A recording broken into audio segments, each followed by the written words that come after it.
organização da Igreja medieval era centralizada, hierárquica e extremamente autoritária, ou seja, a Igreja mandava em todos os cidadãos e eles deviam obedecer às suas ordens.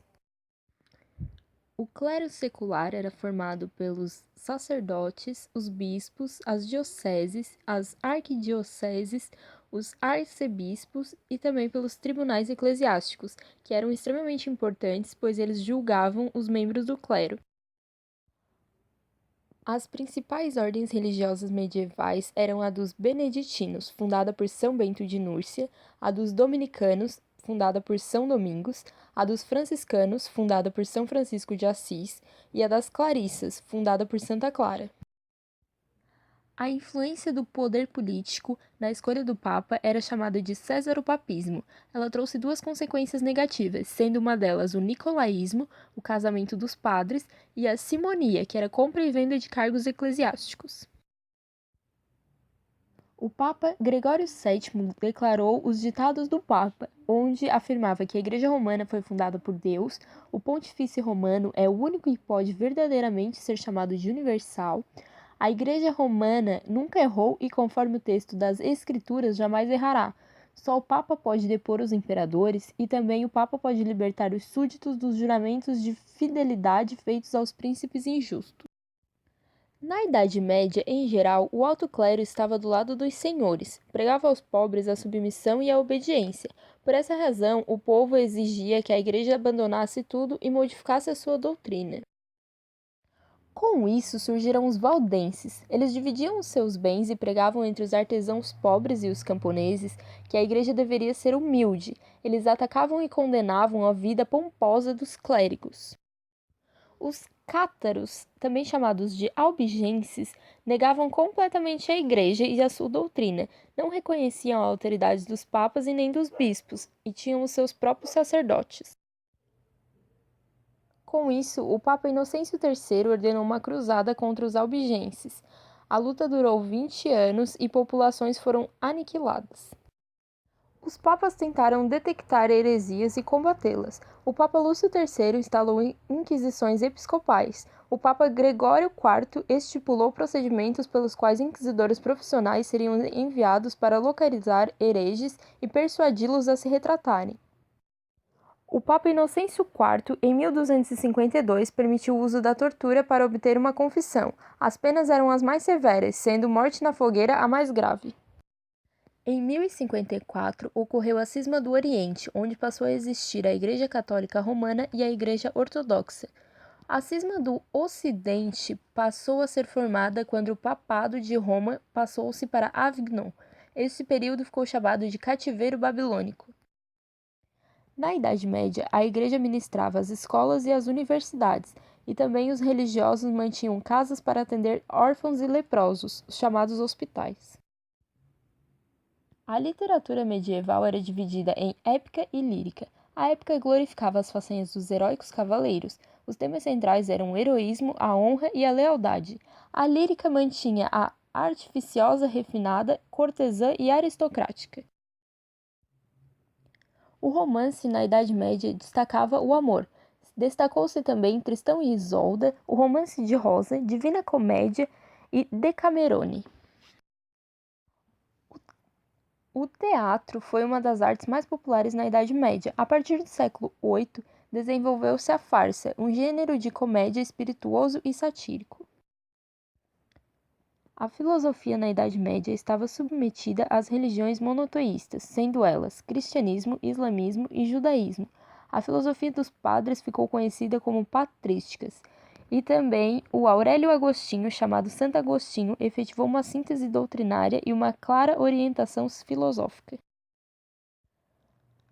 A escolástica significava doutrina na escola e designava os ensinamentos ministrados nas universidades e escolas em prol da filosofia e teologia. Seus principais filósofos eram Santo Anselmo, Abelardo e São Tomás de Aquino. As artes tinham três funções. A primeira era louvar a Deus, a segunda, usar monumentos, objetos e imagens como mediadores, e a terceira representava a obra de arte em afirmação do poder. As ciências estavam subordinadas à religião. Com isso, desenvolveram a influência dos árabes, destacando-se a geografia com as cartas náuticas, a medicina com a anatomia, a botânica e a zoologia, a química e a matemática, e o principal nome foi Roger Bacon. Em torno do ano 1000, a produção ocidental era baixíssima, a fome era uma ameaça concreta, mas tudo isso mudou com a chamada Revolução Agrícola, que constituiu numa série de inovações que contribuíram decisivamente para o aumento da produtividade. Houveram algumas invenções, elas foram a invenção da coalheira, a adoção de ferradura, arados de ferro, e também teve a invenção do moinho da água, do moinho de vento, a secagem de pântanos, os arroteamentos, ou seja, a ampliação das áreas de cultivo. Agora, os assuntos tratados são as rotas marítimas e terrestres. As cidades italianas controlavam o tráfico de produtos orientais. Desde o século X, Veneza, uma república aristocrática, tinha se tornado a primeira potência marítima no Mediterrâneo. Isso graças à sua posição estratégica entre o Oriente e o Ocidente. Genova possuía a segunda força marítima do Mediterrâneo. As invasões dos vikings, ou mais conhecidas como normandas pela população francesa, provocaram importantes transações, da Mancha ao Báltico. Os normandos dominavam as vias comerciais russas e atingiram o mundo muçulmano. A circulação de mercadorias entre o Ocidente e o Oriente se fazia por Bizâncio, pois a passagem pelo Mediterrâneo era controlada pelos árabes. Existia um intenso comércio entre normandos e muçulmanos. A rota do Mar do Norte e do Mar Báltico tornou-se uma das mais ativas do comércio internacional, pois completava o circuito que ligava o Oriente Médio e as cidades italianas e a Flandres. Flandres foi um grande centro comercial europeu durante a Idade Média. Nessa região existia uma desenvolvida indústria de tecidos.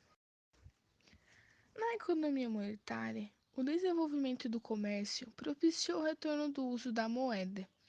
No século XI, o direito de cunhagem era privilégio de certos senhores feudais.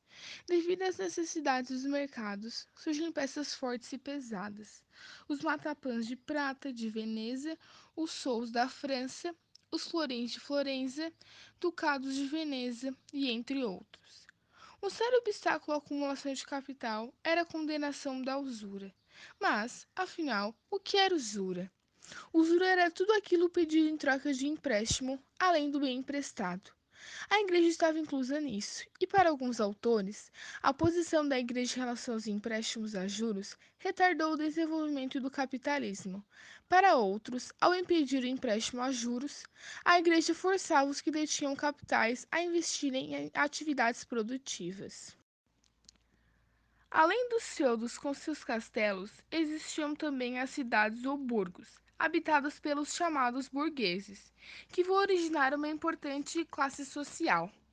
Cercadas de altas muralhas, as cidades medievais apresentavam péssimas condições de higiene, pois não possuíam esgotos e o lixo era tirado às ruas, causas frequentes de epidemias. Uma delas é a peste negra. Os artesãos reuniam em corporações de ofício e os comerciantes em guildas. As guildas surgiram a partir do século XI, nas cidades da Europa setentrional. Garantiam a seus associados o livre comércio dentro da cidade e a isenção de tributos. As associações que se processaram entre as cidades eram chamadas de Hanças ou Ligas. Ficou famosa a Liga Hanseática, reunindo 90 cidades alemãs. As corporações de ofício reuniam os artesãos e tinham as seguintes funções: mantinham o monopólio em suas localidades, estabeleciam a qualidade e a quantidade de produções e o regulamento dos processos. Houve também a crise do século XVI, e as causas dessa crise eram várias. Vão aí algumas delas. Agravaram-se as contradições entre a cidade e o campo, a estagnação comercial, a crise agrícola, a superexploração feudal, as sangrentas insurreições camponesas, a grande fome e a epidemia da peste. A Grande Fome ocorreu a partir de 1300. Tornaram-se claros os registros de sérias e prolongadas fases de fome no Ocidente, tanto nos campos quanto nas cidades. Os especialistas sugerem duas razões gerais: uma mudança climática e uma saturação da economia. O crescimento populacional também contribuiu para a fome. A Guerra dos Cem Anos foi uma rixa entre França e Inglaterra, dois dos mais poderosos reinos da Europa medieval, que disputavam propriedades de regiões economicamente importantes que lhe interessavam. Os comerciantes flamengos eram grandes consumidores de lãs inglesas. Por isso, Flandres e Inglaterra estabeleceram uma aliança comercial, não aceita pelos franceses, também interessados na região.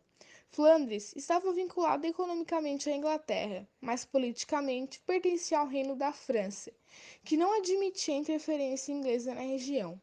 Movidos, portanto, por ambições territoriais e questões dinásticas, os exércitos da França e Inglaterra provocaram conflitos.